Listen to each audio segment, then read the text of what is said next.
Hi, I'm Anthony Brochetelli, and today I'm going to be discussing the handwriting of Michael Jackson.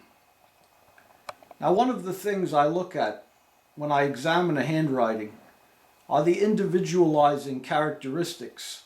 So in other words, the basis for graphology as well as question documents is that no two people write identically. It's not even scientifically possible for two people to produce an identical writing. And if a writing is a perfect copy, that automatically makes it a forgery.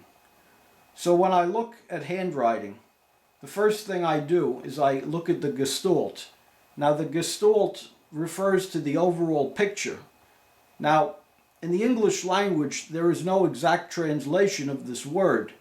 However, it can refer to the form, the pattern, the configuration, the shape, and ultimately, when you look at a handwriting, you attempt to see a person. In other words, you don't just attempt to see black and white blobs on a piece of paper. So, I'm going to begin by discussing the relationship of Michael Jackson's signature to his handwriting. Now, the first thing we observe in his signature is the great initial emphasis in the capital letters, particularly in the capital letter M and in the capital letter J. Now, both of these letters are greatly disproportionate with the height of the middle zone.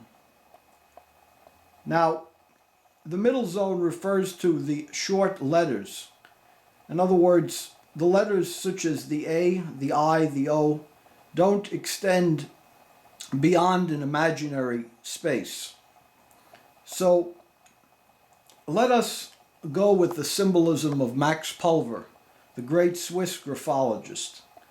And we will first consider that one of the possible interpretations of the initial emphasis on capital letters, which are disproportionate relative to the middle zone, is that the person has an exaggerated need for recognition. Now, typically, people tend to embellish their signatures. They tend to enlarge their signatures. So by no means is this an unusual phenomenon, but we have to consider the size in relation to the ego concept. And when we consider the fact that according to Pulver, the third hump of the M represents the you, in other words, the relationship with the public, as opposed to the I or the it, which in German is S. Well, this suggests that he has an exaggerated need for esteem from the public. But at the same time, his signature demonstrates that he has a great need for privacy, and he withholds himself within a magic circle. And we see that in the capital letter J, which actually resembles a musical clef, which is a pictorial kind of symbol. Now, that could very well have in and of itself an obvious relationship to what he does. But beyond that, it also resembles the embryo. So symbolically, he is withholding a part of his ego in this magic circle. Now, this is an aspect of self-protection, but it also suggests somebody who is withholding a significant portion of his relationship to his family from the public. And naturally that would be the case with anybody of great status.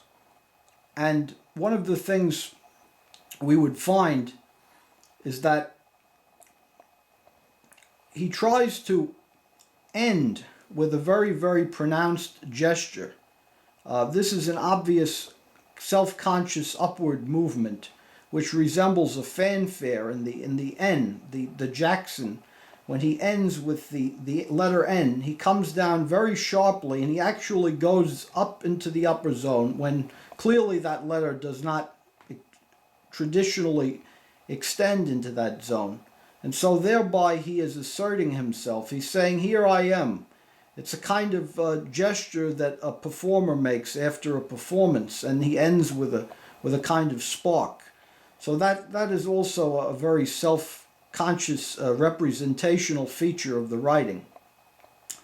Now, one of the most significant aspects of the signature is that he also explores the lower zone, which, particularly in the letter M and in the J, in an exaggerated kind of gesture.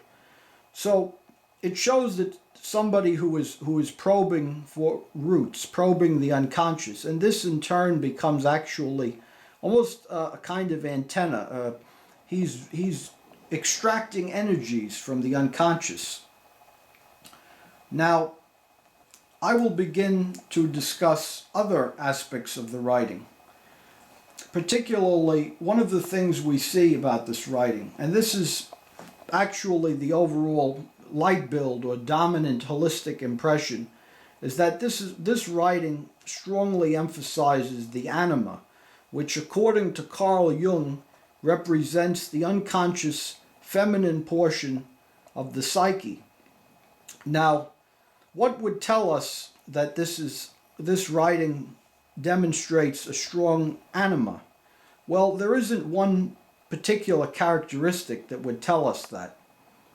And so now we look at the overall curvilinearity of the ductus. In other words, we look at the ratio between roundedness and angularity. And this is not actually a mathematical ratio as such that we perceive, but is ultimately an aesthetic impression, which you can't, it's hard to describe the nature of the overall optical impression that the writing makes on our unconscious.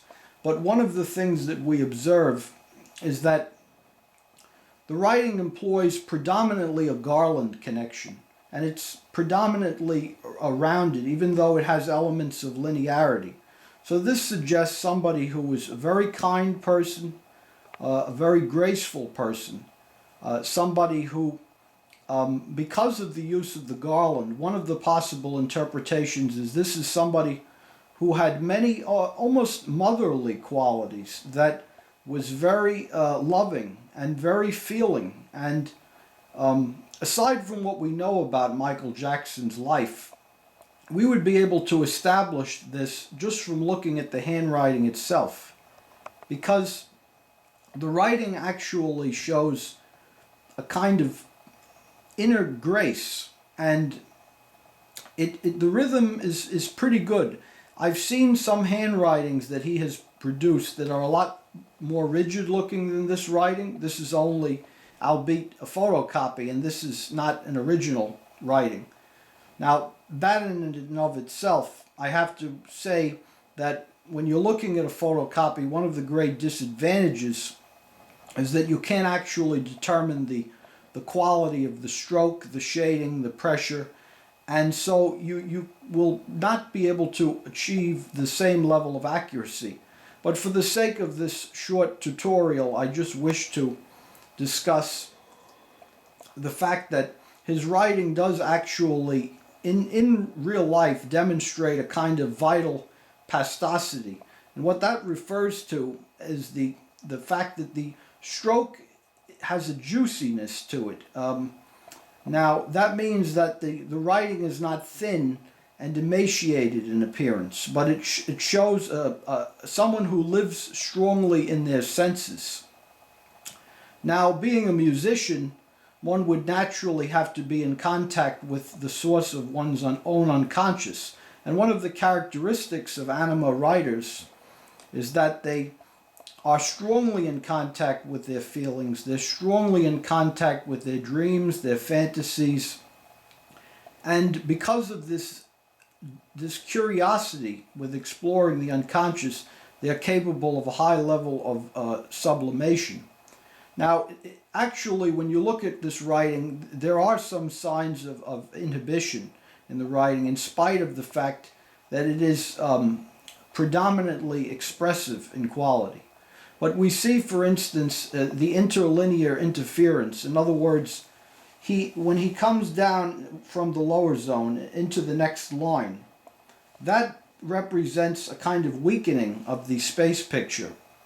And so one of the things we can determine is that in the course of his daily life, he is bombarded by stimuli, or that is, a variety of sensorial impressions, which have the potential to cloud his consciousness, which actually, we know that there was a lot going on in his daily life, things that people were the center of his life, but it was difficult for him to fully devote himself to everyone.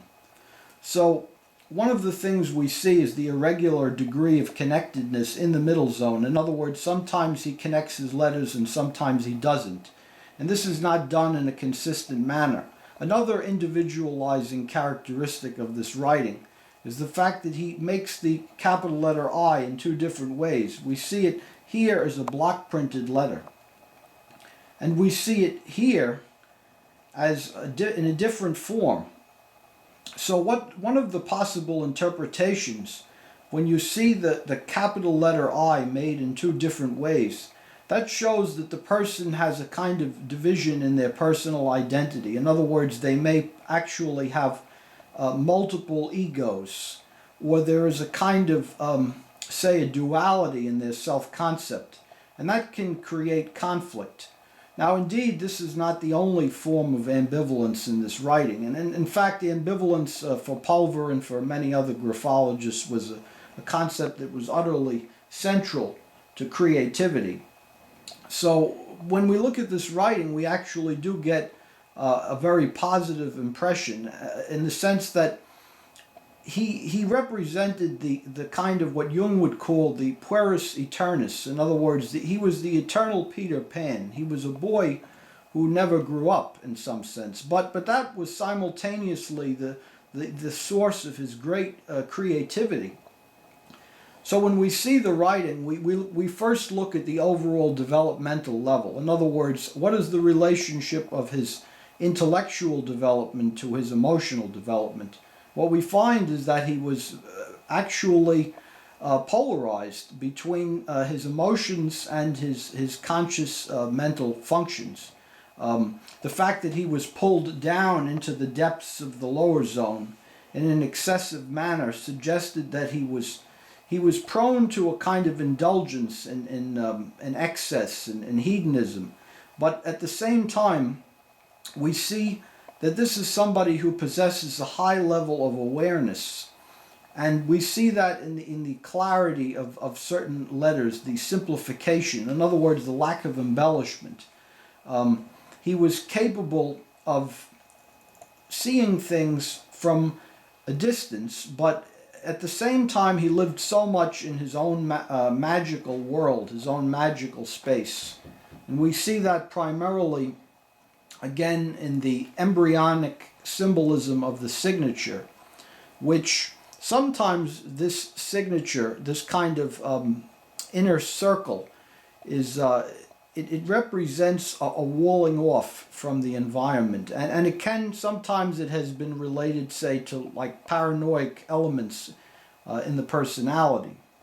But actually, I'm not here to pronounce any kind of formal psychodiagnostic judgment as to whether or not he was paranoid.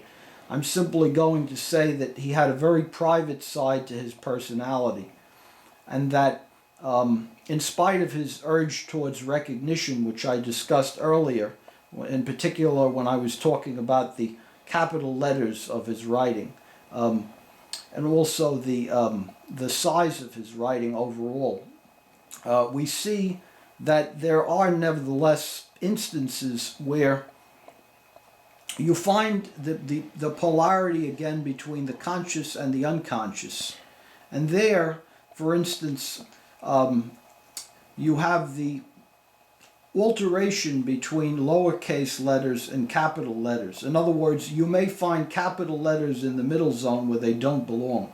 Now, one of the possible interpretations of that, and there are many, many interpretations, but in consideration of the overall gestalt of the writing, one of the things we can conclude is that he had a polarization in life values. In other words, between his everyday needs and responsibilities and the superego or higher values. And again, even if you look at the capital M in his signature, he actually almost retraces the top portion of the M.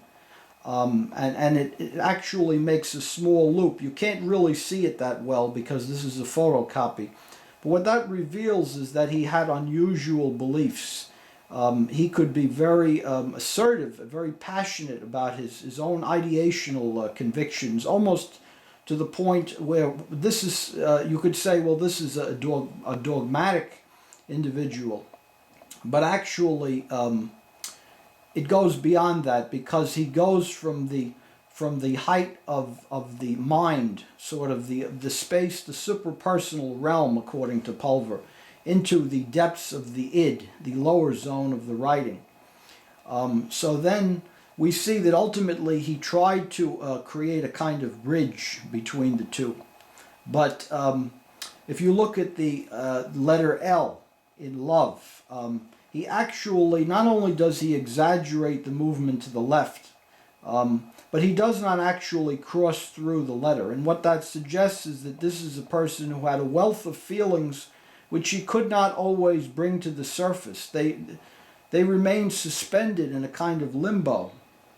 So also, he remained strongly attached to feelings in the past. And we see that in the fact that in the capital letter I, he actually has a long, prolonged stroke to the left. And he does it again here. And what that suggests is that he couldn't quite abandon things that happened in his early childhood. Now, the symbolism of left and right in handwriting is very complex. And so even though what I just said might sound like I'm making a kind of statement about an actual trait from his handwriting, I'm not actually describing a fixed trait. I'm describing what is unique to the whole of this writing. In other words, what is the relevance of that letter within the overall picture of the writing.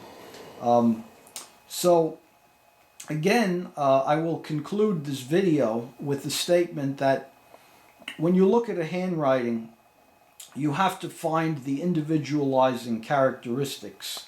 In other words, you must ask yourself, what is it that speaks uniquely to this person? What is it which, if you could find one word to describe the person, how would you describe them?